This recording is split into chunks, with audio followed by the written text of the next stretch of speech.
Andhra Pradesh cabinet Chandrababu Naidu సారథ్యంలో ఫిబ్రవరి 6న కొన్ని చారిత్రాత్మకమైన నిర్ణయాలు తీసుకున్నారు. మొదటిది, మే నెలలో ప్రధానమంత్రి రైతులకు అందించే సహాయం, ప్రధానమంత్రి కిసాన్, దాంతోపాటు కలిపి అన్నదాత సుఖీభవ పథకాన్ని అమలు చేయాలని నిర్ణయం. రెండోది, స్కూళ్ళు జూన్ నెలలో తెరుస్తారు. ఏదైతే చంద్రబాబు నాయుడు తల్లికి వందనం అనే పథకం కింద ఇంట్లో ఎంతమంది ఉంటే అంతమందికి ఒక్కొక్క పిల్లవాడి విద్యకి 15,000 తల్లుల ఖాతాలో జమ చేద్దామనే పథకం. జగన్మోహన్ రెడ్డి ఇంట్లో కేవలం ఒకరికే ఇచ్చాడు.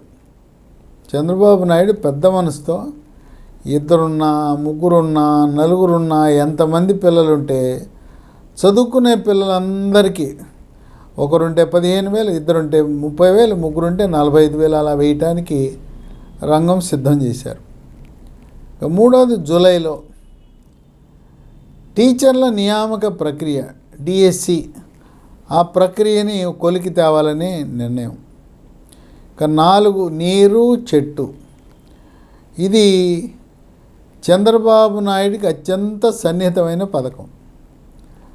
ఆ నీరు చెట్టు పథకం కింద 2014 నుంచి 19 వరకు చాలామంది పనులు చేశారు. వాళ్ళకి బిల్లులు రాలా.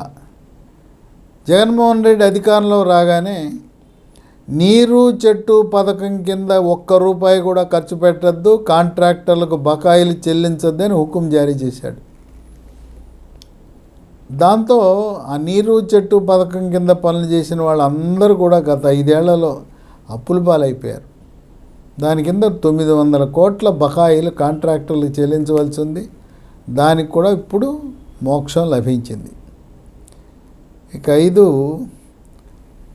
చాలా చాలా ముఖ్యం, కీలకమైన నిర్ణయం.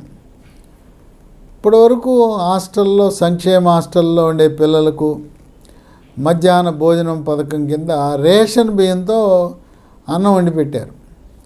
ఇక మీదట మధ్యాహ్న భోజన పథకం కింద, ఈ మధ్యాహ్న భోజన పథకానికి డొక్కా సీతమ్మ ఆమె పేరు పెట్టారు. ఆమె తూర్పుగోదావరి జిల్లాకు చెందిన మహిళ. ఎవరొచ్చినా కూడా రోజు నిత్యం సంతర్పణ చేస్తూ ఉండేది. ఈ మధ్యాహ్న భోజన పథకమే కాకుండా సంక్షేమ హాస్టల్లో అందరికీ, పిల్లలందరికీ కూడా నాణ్యమైన సన్న బియ్యం, మన ఇళ్లలో మనం ఏమైతే తింటున్నామో అటువంటి బియ్యాన్ని సంక్షేమ హాస్టల్లో మధ్యాహ్న భోజన పథకానికి ఉపయోగించేలా నిర్ణయం తీసుకున్నారు. 6వది, ఇప్పటి వరకు రాష్ట్రంలో 34 ప్రాజెక్టుల ప్రతిపాదనలు రాష్ట్ర ప్రభుత్వంతో అంగీకారం కుదిరింది. దీనివల్ల 6,80,000 కోట్లు, సుమారు 7 లక్షల కోట్ల పెట్టుబడులు, తర్వాత 7 లక్షల కోట్ల పెట్టుబడితో పాటు 4,20,000 మందికి ఉద్యోగ అవకాశాలు. దీన్ని క్యాబినెట్ ఆమోదించింది. ఇక 7, ఈ పారిశ్రామిక రాయితీలు, ఈ పెట్టుబడి రాయితీ కేవలం 35% ఉంది. చిన్న మధ్య లఘు సూక్ష్మ మధ్య తరహా పరిశ్రమలు ఎంఎస్ఎంఈలో 35%. దాన్ని ప్రత్యేకంగా బీసీ, ఎస్సీ, ఎస్టీలకు, మహిళలకు, దివ్యాంగులకు పెట్టుబడి రాయితీని 35 నుంచి 45% పెంచడం. ఇది కూడా చారిత్రాత్మకమైన నిర్ణయమే. ఇక 8, బీసీలు. జగన్మోహన్ రెడ్డి బీసీల రిజర్వేషన్ శాతాన్ని తగ్గించాడు. ఇక చంద్రబాబు నాయుడు ఒక అడుగు ముందు వేసి నామినేటెడ్ పదవులలో కూడా 34%, అంటే ఇప్పుడు రాబోయే చైర్మన్లు, కార్పొరేషన్లు, డైరెక్టర్లు, అంతేకాకుండా మార్కెట్ యార్డ్లు, మార్కెట్ యార్డ్ డైరెక్టర్లు, మార్కెట్ యార్డ్ చైర్మన్లు, మరి గ్రామ ప్రాంతాల్లో ఉండే ప్రాథమిక వ్యవసాయ సహకార బ్యాంకులు, పిఏసిఎస్లు, అన్నిట్లలో కూడా ఏ నామినేటెడ్ పదవి ఉన్నా దాంట్లో 3/3 34% బీసీలకి. ఇది ఎవరు ఊహించని నిర్ణయం. ఈ దెబ్బతో బీసీలు వాళ్ళ యొక్క ఆనందానికి అవధులు లేవు.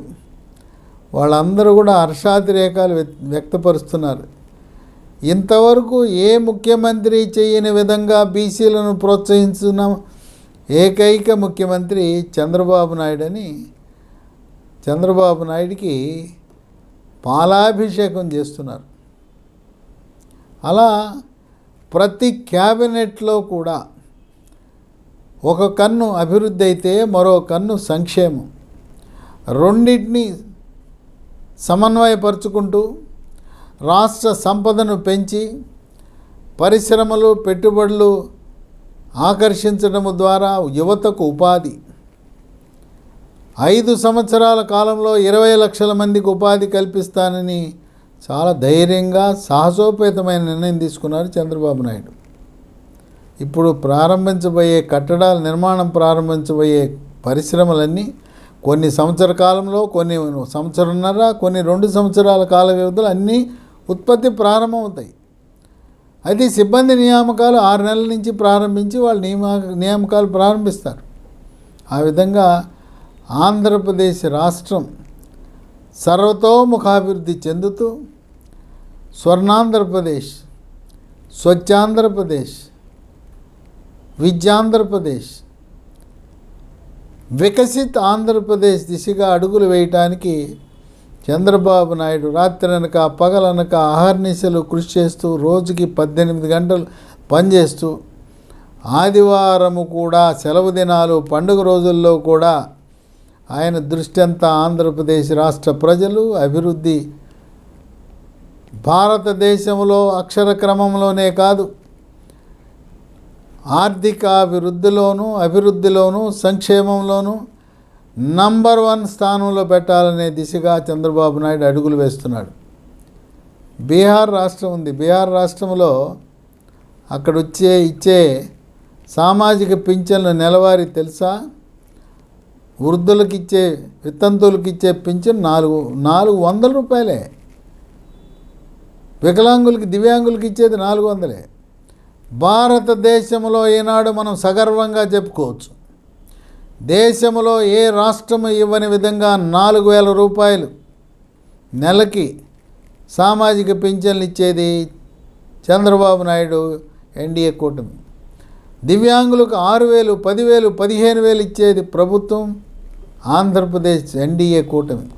ఆ విధంగా సంక్షేమంలోనూ అభివృద్ధిలోనూ సరిలేరు నాకెవరనే విధంగా ఆచితూచి అడుగులు వేస్తూ భారతదేశంలోనూ ప్రపంచ దేశాలలోనూ మొట్టమొదటిసారిగా వాట్సాప్ పరిపాలన ప్రవేశపెట్టి 161 ప్రభుత్వ సేవలను పౌరులకు చేరువ చేసిన మహనీయుడు, దార్శనికుడు, దూరదృష్టి గల వ్యక్తి చంద్రబాబు నాయుడు అని చెప్పి రాజకీయ విశ్లేషకులు, ఆర్థిక రంగ నిపుణులు, ప్రజాస్వామ్యవాదులు వారి యొక్క అభిప్రాయాన్ని వెలిబుస్తున్నారు.